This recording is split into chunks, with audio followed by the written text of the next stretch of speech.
G'day guys, what's going on? Super here. Welcome to the channel. Today I'm going to be going over my updated team for SuperCoach AFL 2022.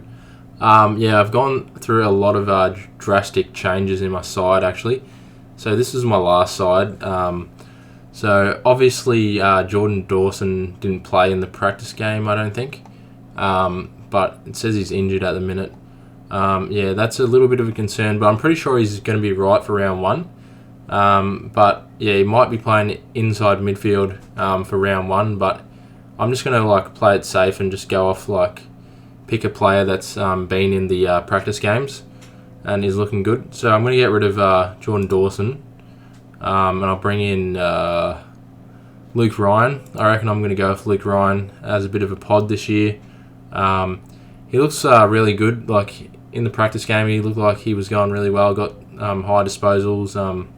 Freo have a really good run for the first 10 rounds of footy.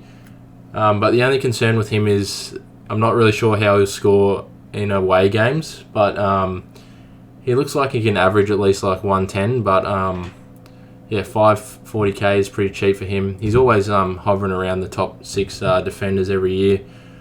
He's only 26 years old, so I reckon I'm just going to go with this pod. Probably should go with Jaden Short, but he burnt me last year, so probably won't go with him. Might go a bit different and pick Luke Ryan this year. We'll get rid of Sin and Kemp and Gould, get rid of them. We're going to bring in Hewitt from the Blues. I think most people should have him by now. We'll go with 4 decent defenders. Hewitt could potentially be a premium, but I doubt that will actually happen when Sam Walsh is back in the side. He's at a reasonable price. He's playing in the midfield, getting heaps of touches. I think he swaps into defence as well, but not 100% sure on that. But most people should have him by now, so I'm definitely going to start him as well. And then with the rookies, the rookie situation's pretty crap, to be honest, for defenders. That's why I've got 4 defenders at the minute. But I'll probably bring in Hinge, Mitchell Hinge. But there is a concern that he might actually... I might have to get rid of some players. There might be a concern that he's not actually going to be ready for round one, but I think he should be right. Hopefully, we'll just have to wait and see when teams get released next week. But anyway, I'll just get rid of Oliver at the minute so we can bring some players in. But we'll bring in Hinge. He looks pretty good. Has good job security, so that's all that matters. And then we'll bring in McCartan, I think, from the Swans. Is it Paddy or Patrick? So he's got the DPP status, which is good. Played in the practice game. Got an ownership of 37 now, so everyone should have him. Really cheap.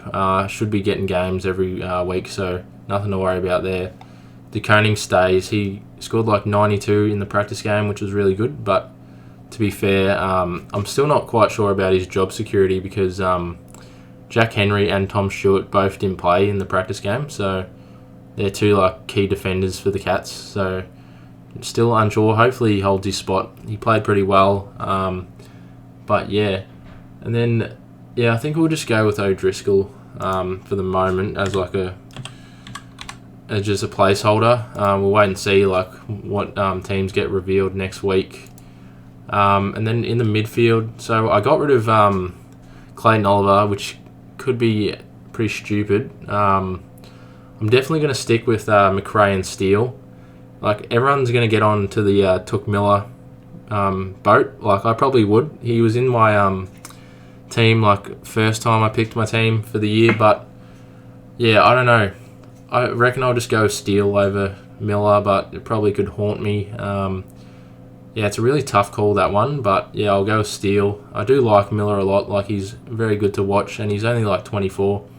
Even Oliver, probably even want to start him as well. But it's just so hard this year with the team structure, and defensive rookies are just crap, and there's like no one's like really secure of like getting a game in defence. So I'll go with Steele for the minute, but Oliver is like the highest. He's got like the highest ceiling in SuperCoach from last year, so it's probably a good idea to start him because he scored like 200 last year. No one else really got up there but him.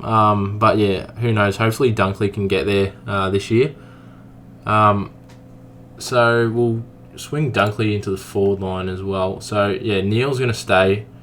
McRae, Steele, they're all staying. Going to get rid of Codwell after a while. Like I've had him for like most of my other videos, but I don't think he was actually playing in the midfield until like all the other good players were benched in the practice game. So that's a bit concerning. He did score like 100 and something, I think 111 maybe, or maybe it was like 92. I can't remember, but I don't know. It's just he's like a injury prone player as well. Like even in his draft year, he was like injured throughout that. Only played a couple AFL games, so you probably don't want to take the risk. Probably prefer like a Matt Real over him, to be honest. So we'll bring in Real.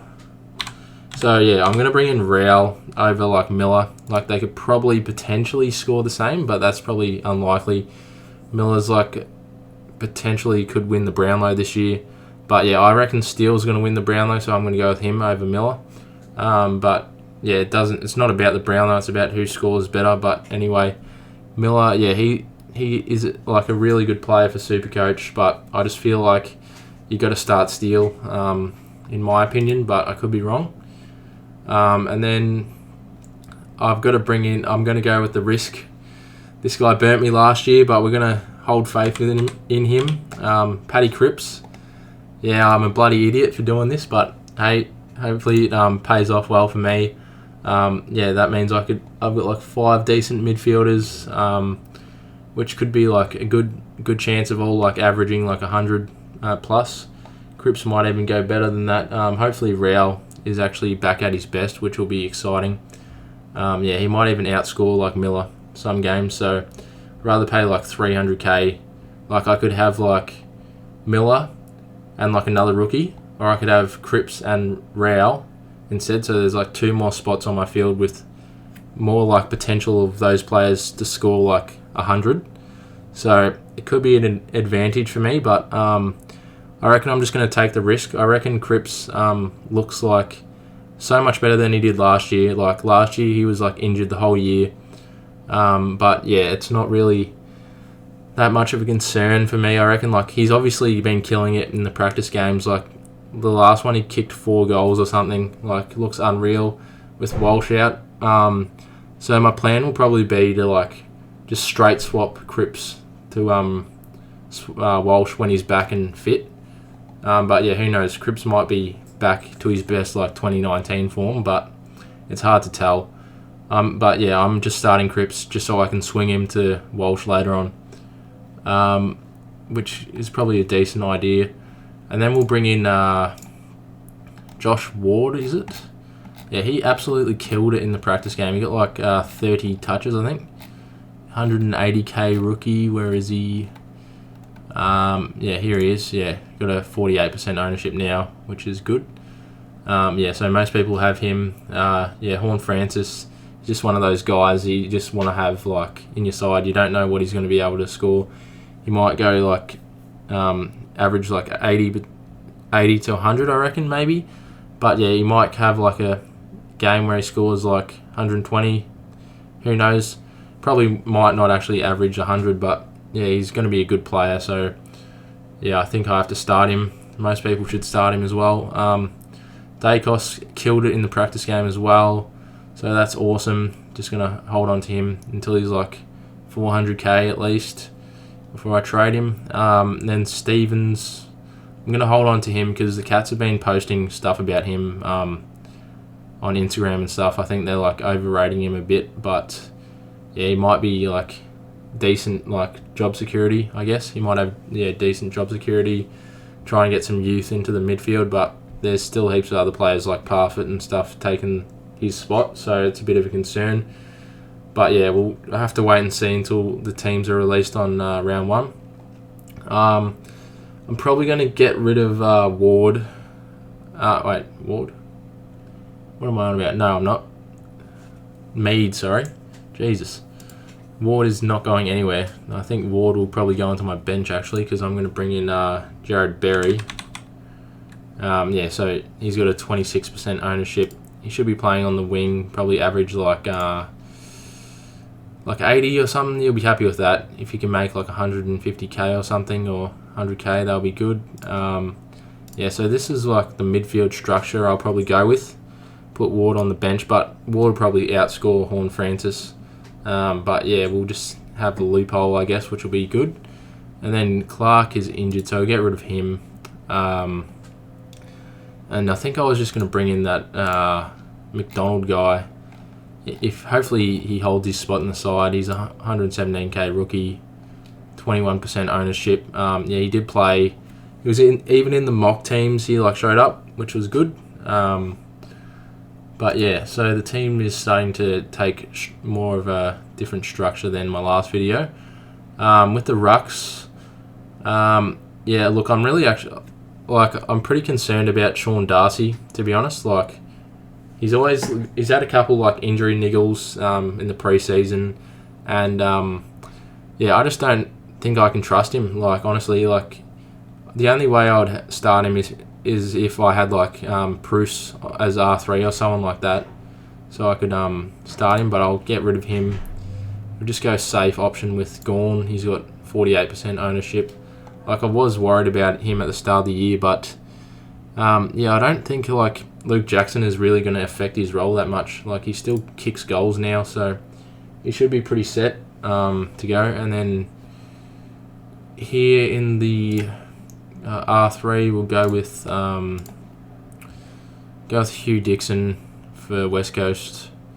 He's a backup ruck, but I think he's playing key forward because of Darling being out. But we'll bring him in just for the minute, just so hopefully he starts getting games. I don't think he might be just a slow burn over time, but yeah, that's probably the ticket. Now we're into the forward line.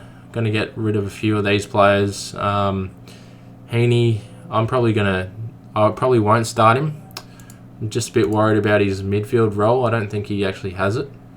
But I guess Buddy didn't play in the practice match, so yeah, that's hard to decide whether to start him or not. Yeah, I reckon he definitely could be a top 6 forward, but yeah, I reckon I'll just go with the other option so I have more points on the field instead of having one player that could score the same as 2, and then I could have double the score. But we'll get rid of Jade Gresham because there's better options than him. I wasn't really sure about. I think he only scored 60 or something in the practice game, which is a bit concerning. He didn't really get the midfield minutes that I was hoping he would get. But yeah, so we'll bring in Dunkley. Obviously, we already had Dunkley.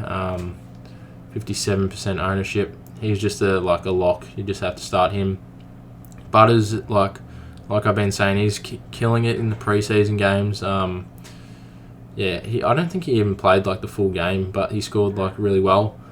And then who else have we got? Oh yeah, so I'll get rid of Rayner. I don't think he played. I didn't really watch the Brisbane game, but yeah, heaps of people have been saying that he's to get rid of him, so I'll get rid of him.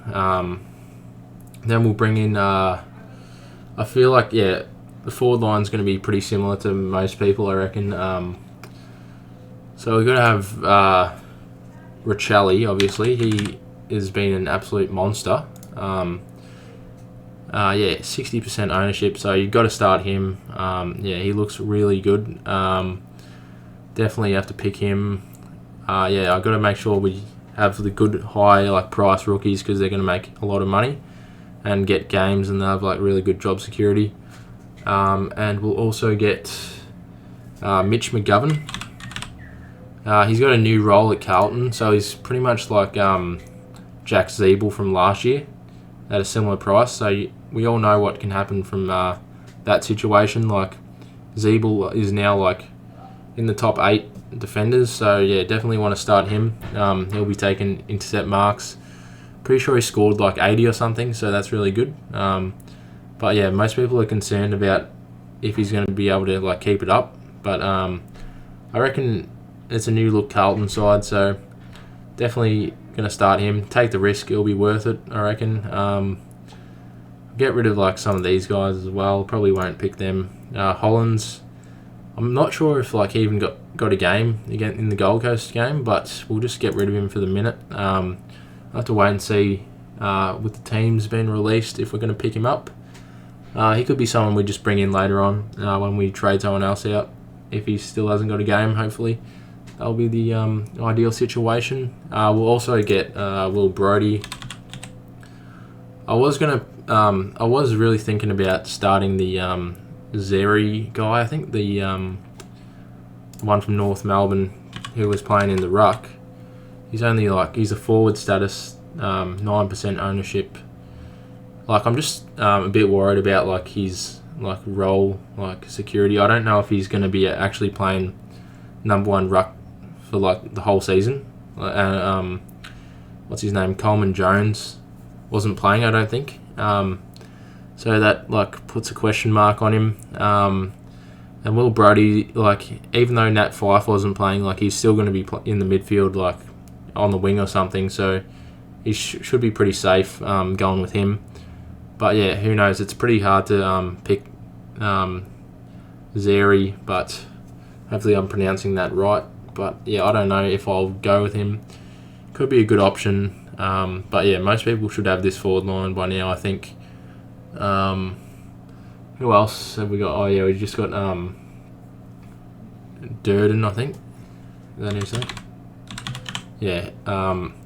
This guy, he's a bit more expensive. He kicked a couple goals in the practice game. He looks like he's got good job security for the Blues. I think they're going to play him. Like, I think he's in their best 22. So we might as well just pay up for him and don't have to worry about a rookie getting a game every week. It says that he's injured, but I'm pretty sure he's going to be ready for round 1. So fingers crossed for that. And then we'll finish off the side with Tom Hawkins. Where is he? Jack Hayes. So this guy, I'm pretty sure he's a mature age player. Got picked up by the Saints. Got 34% ownership. He was playing in the practice game. I think he's just another backup ruckman for like Rowan Marshall, but hopefully he can make us a fair bit of money. This gives me a little bit of a swing if like one of the ruckmen misses a game. But yeah, this is my side, guys. Hopefully you enjoyed the video. Get keen because footy starts next Wednesday. Can't wait for that. It's going to be a good season. Hopefully everyone can get to a bit more games this year. But yeah, I'm looking forward to it. I'm just not really sure about the defender rookies at the minute. Might have to change my structure if like on round 1 the teams are horrendous. Might have to like get rid of Cripps or someone so I can get like another like mid-tier price defender. But yeah, we'll have to just wait and see with that. But yeah, this is my side for the moment. Don't think much will change now. Pretty set on this side. But yeah, make sure you like and subscribe for more content. Cheers, guys.